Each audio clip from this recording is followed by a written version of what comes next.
Tři sestry Sailing Team na závodě Rolex Middle Sea Race 2010.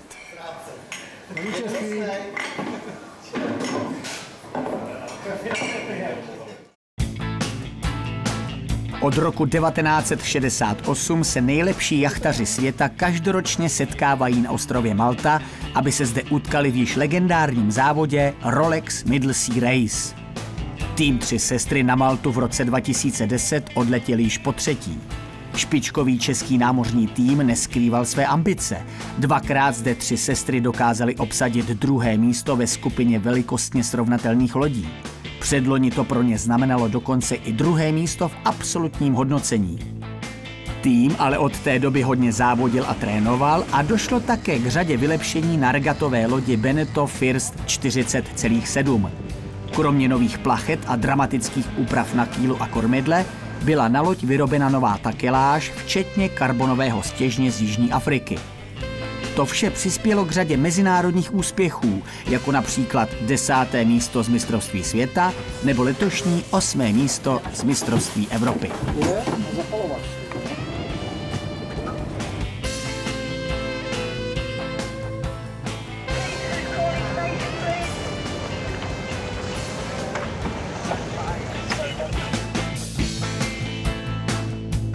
Všechny lodě směřují do zálivu pod historickou pevností města Valletta. Kromě tradičních příprav je nyní čas i na rituály. Povětrnostní podmínky zde bývají v tomto období dosti drsné a tak si nikdo nechce rozhněvat vládce moří Neptuna. Také Tři sestry si s ním připíjejí, jak jinak než námořnickým rumem. Přestože se jedná o vrcholové sportovce, abstinenta byste zde hledali marně. O Třech sestrách se tradují až někdy neuvěřitelné historky, ale vězte, že všechno je pravda. Někdy je těžké udržet životosprávu, ale jak začne regata, Tři sestry neznají bratra. Další přípitek ale bude až za několik dnů po průjezdu cílem.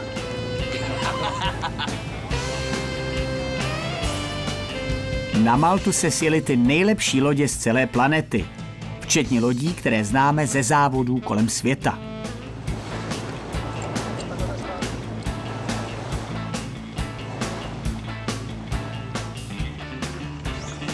Česká loď Three Sisters se svou délkou 12 metrů zařadila ve startovním poli 80 lodí k těm nejmenším. Proto se dle pravidel závodu zařadila do předstartovních manévrů hned v první skupině startujících.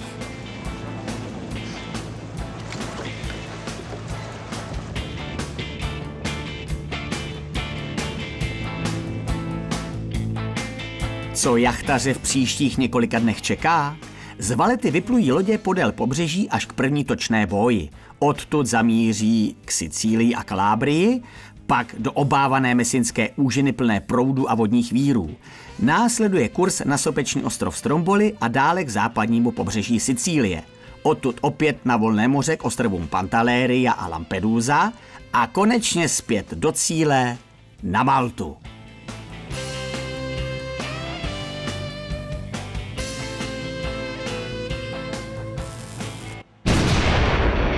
A je odstartováno. Střední vítr a krásné počasí je idylkou nejen pro mořské vlky, ale zejména pro desetitisíce lidí, kteří sledují první souboje z hradebních zdí Valecké pevnosti.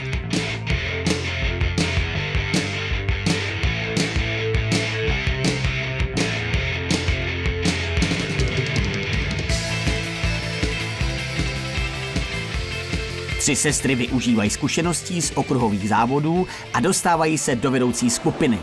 Odjíždí pouze rychlejší Artie. Češi ctí jachtařská pravidla a u návětrné boje dávají místo lodi Tonton.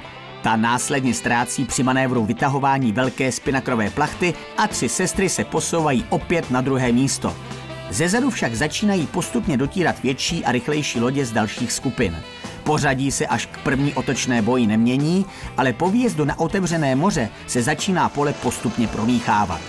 Tři sestry se drží své naplánované strategie a míří lehce pod kurz, aby zachytili očekávané zesílení a příznivé stočení větru.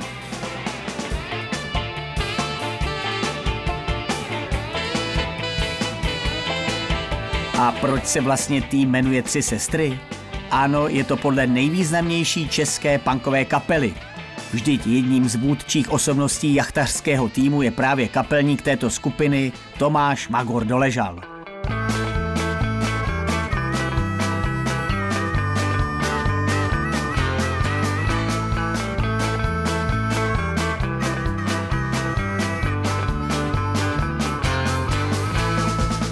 Jeli jsme na škunéru, vařili jsme kotel téru, guláš plaval ve vodě a kuchař vysel z rána. Vodili nás poprvně, když jsme něco zkazili. Náš kapitán jménem Brown měl jednu ruku pouhou.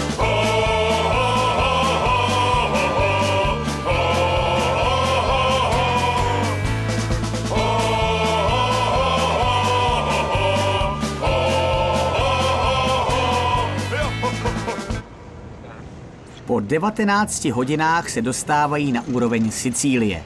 Tým je rozdělen na 2 skupiny a pravidelně se střídá na svých postech. Nejvíce práce má samozřejmě kapitán Milan Hájek, který se kromě služby u kormidla věnuje stahování metodat a vytváření návrhů strategie plavby. To se odvíjí podle předpokládaného vývoje počasí, vlivu proudů, ale také dle taktiky vůči hlavním soupeřům.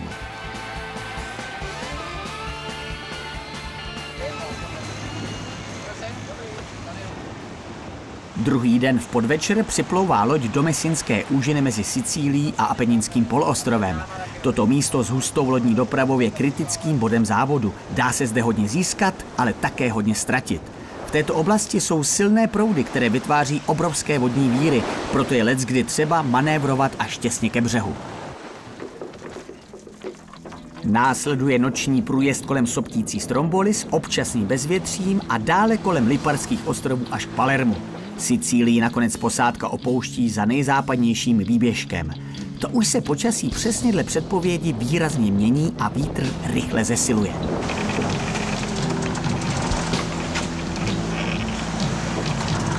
U kormidla je nyní David Křížek, v současné době nejznámější český jachtař a pravidelná posila týmu Tři sestry.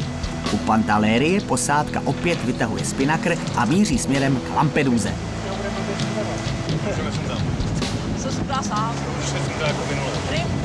A už je tady poslední úsek plavby. Vracíme se zpět na Maltu. Závodnímu poli je v patách silná bouře a každý už chce být v přístavu. Posádka se nyní častěji střídá na svých postech, aby každý ze sebe vydal maximum.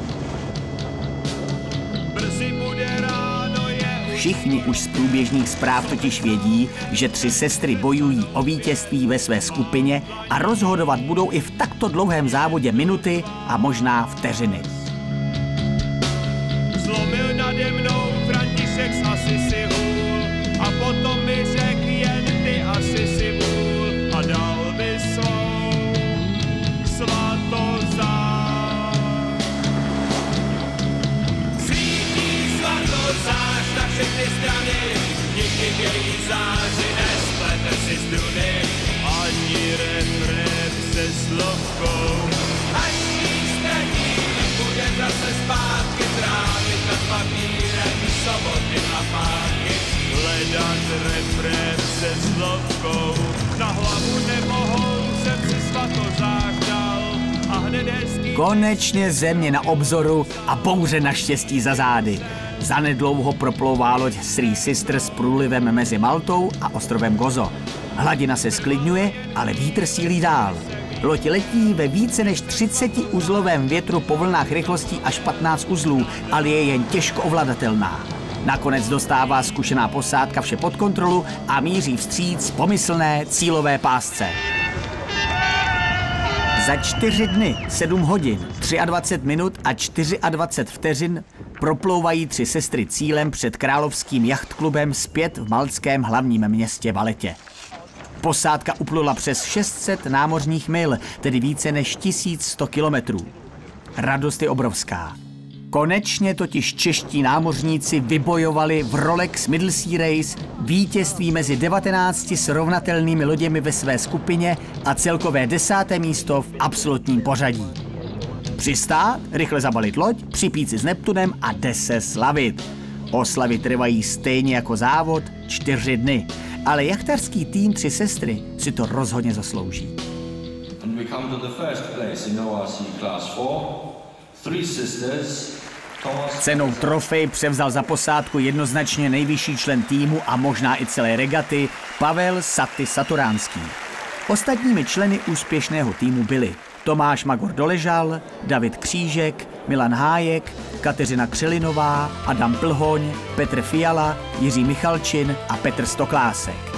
Závěrem snad už jen heslo úspěšných punkerských jachtařů. Přivostříme a odpadnem!